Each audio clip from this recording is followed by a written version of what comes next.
ini Pak, berhubung saya selaku calon penggerak tenaga raya mendapatkan tugas pada modul 3.1, yaitu tentang bagaimana pengambilan keputusan berdasarkan nilai kebaikan yang bertanggung jawab sebagai pemimpin. Tentunya Bapak selaku Paswa pasti banyak pengalaman mengenai dilema kasus ataupun situasi di mana Bapak dihadapkan dengan situasi yang harus mengambil keputusan secara bertanggung jawab, walaupun mungkin keputusan tersebut nanti berdampingan antara dua pilihan, kedua-duanya benar. Saya minta waktu sebentar Pak ya. Mungkin untuk pertanyaan pertama nih Pak, bagaimana Bapak dapat mengidentifikasi kasus-kasus yang merupakan dilema etika atau tuntutan moral di sekolah? Mungkin yang telah Bapak alami selama ini Pak. Kalau terjadi kasus, apa saja kasus, kita kerjasama. Pertama, kita menelusuri kasus apa yang terjadi, kemudian kita selesaikan permasalahan kasus itu. Kasus itu adalah dari korban, pertama dari kelas, bersangkutan, BP, wakil kepala sekolah, dan juga nanti akan komite sekolah kedua. Kemudian bersama-sama lah kepala sekolah. Berarti diselesaikan secara musyawarah Pak ya, dan melibatkan mana yang anggota-anggota yang terlibat kasus tersebut ya Pak. Kemudian Pak, mungkin selama ini bagaimana Bapak menjalankan pengambilan keputusan di sekolah, terutama untuk kasus-kasus di mana ada dua kepentingan ya Pak yang sama-sama benar atau sama-sama mengandung nilai kebaikan. Iya, atau kalau masalah keputusan terhadap sekolah itu kan kita keputusan bersama antara orang tua wali kalau ada kasus, kemudian kalau masalah guru juga kita bermusyawarah bersama semua guru dan wakil-wakil kepala sekolah. Kita namanya ini organisasi sekolah. Iya. Keputusan ini adalah keputusan bersama sekolah. Berarti diselesaikan dengan keputusan yang bersama. Nanti polling terbanyak itu yang diambil Pak ya. Betul Pak.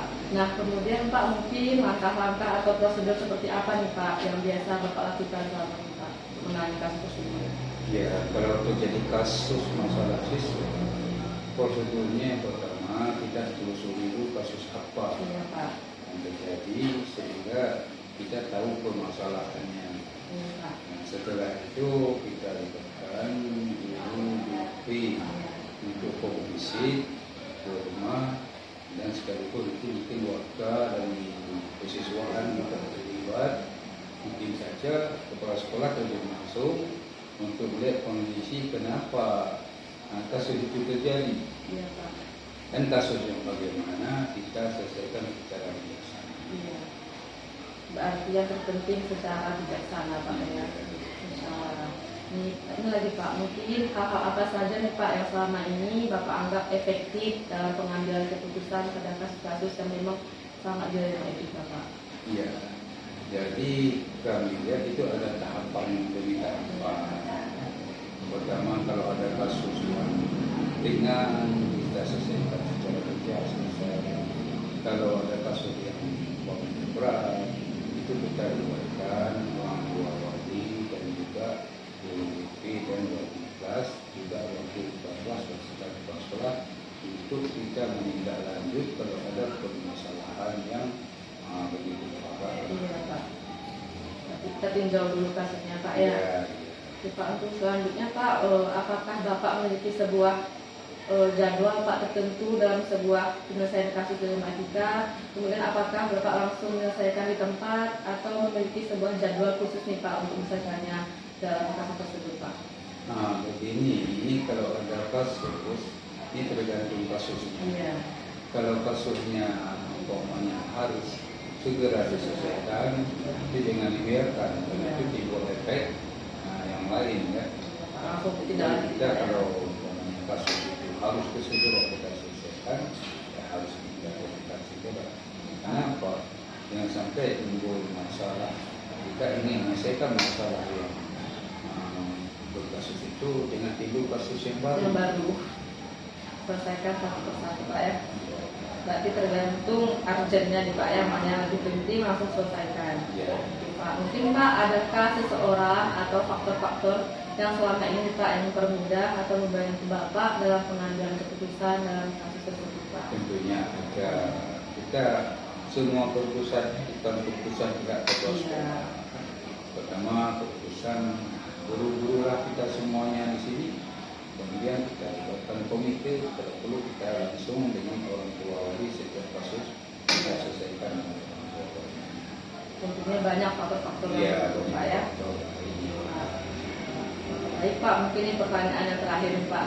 Dari semua hal yang telah Bapak sampaikan tadi, pembelajaran apa yang Bapak petiknya Pak dari pengalaman Bapak mengambil keputusan selama ini Pak?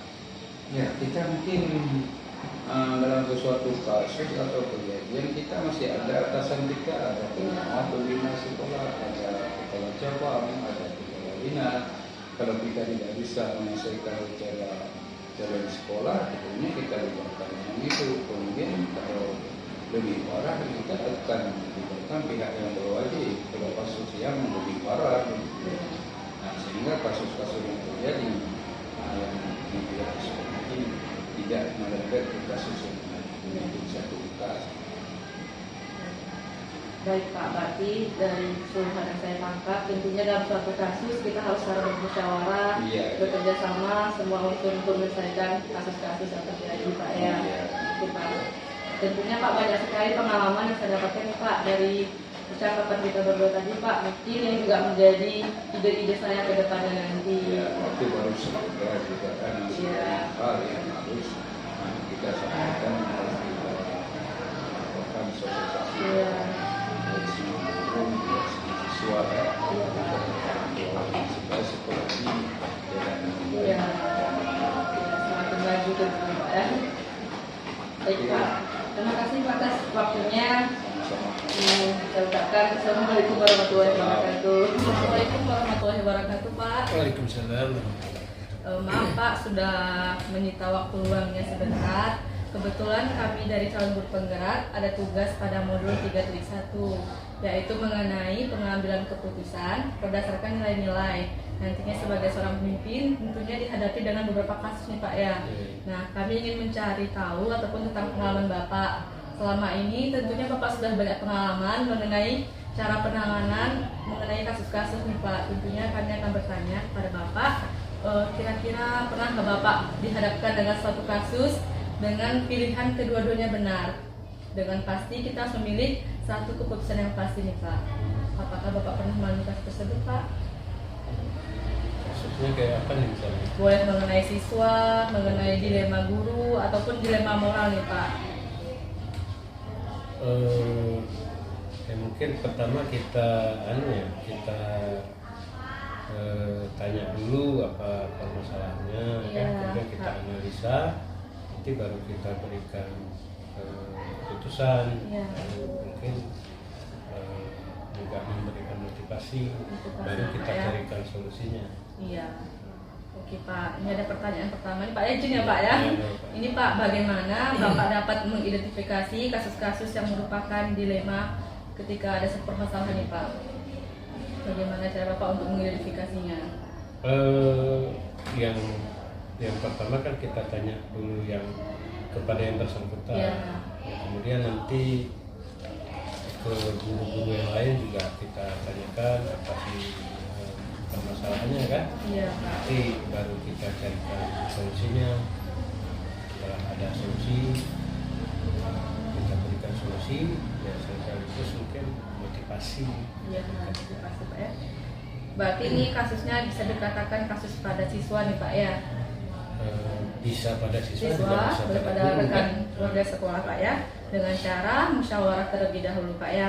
Oke Pak, kemudian bagaimana nih Pak menjalankan pengambilan keputusan di sekolah, terutama untuk kasus-kasus di mana ada dua kepentingan yang sama-sama benar nih Pak, atau sama-sama mengandung nilai kebajikan. Jadi mungkin ada dua pilihan yang sangat berat untuk diputuskan nih Pak. Ya mungkin dalam pengambilan keputusan kita lihat mana yang terbaik. Yang terbaik itulah yang kita berikan solusi ya, sehingga tidak menjadi dilema. Berarti atas polling terbanyak nih Pak ya, musyawarah nanti mana yang terbaik itu yang kita ambil keputusannya.